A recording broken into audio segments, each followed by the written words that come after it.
Well, I say the design of your place. Like, what is the floor plan? What made y'all use the space in the ways that you did?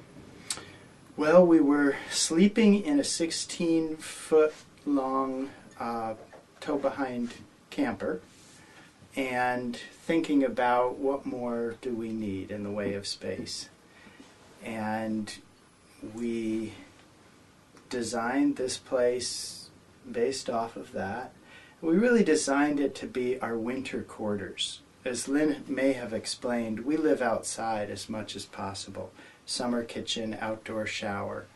But in this climate, you need a place that you can retire to in the wintertime. So we came up with a 14 by 18 foot footprint, and the cob walls, being 1.5 feet thick, reduced that to about 170 square feet.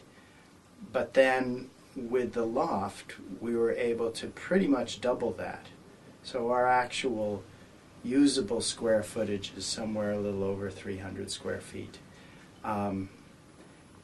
And we had thought a lot about design and how we like to live. What we didn't plan ideally was the heating.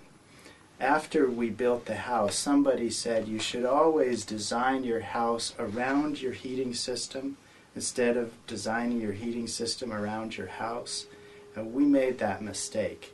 We built a house and then, okay, where are we going to put the wood stove? We couldn't put it where we originally always planned. planned to have it over here. And then what we realized was there wasn't enough room in the kitchen area for the wood stove. We were given a wood stove that was really bigger than what we needed, but it turned out to be just as well, because big wood stove, small house makes it easy to stay warm, even when it's 30 below. So we had to do some redesign, and are still doing redesign, because of the heating and because of your earlier question about insulating the foundation. Our foundation, our stem wall, comes up more than 1 foot above the original grade.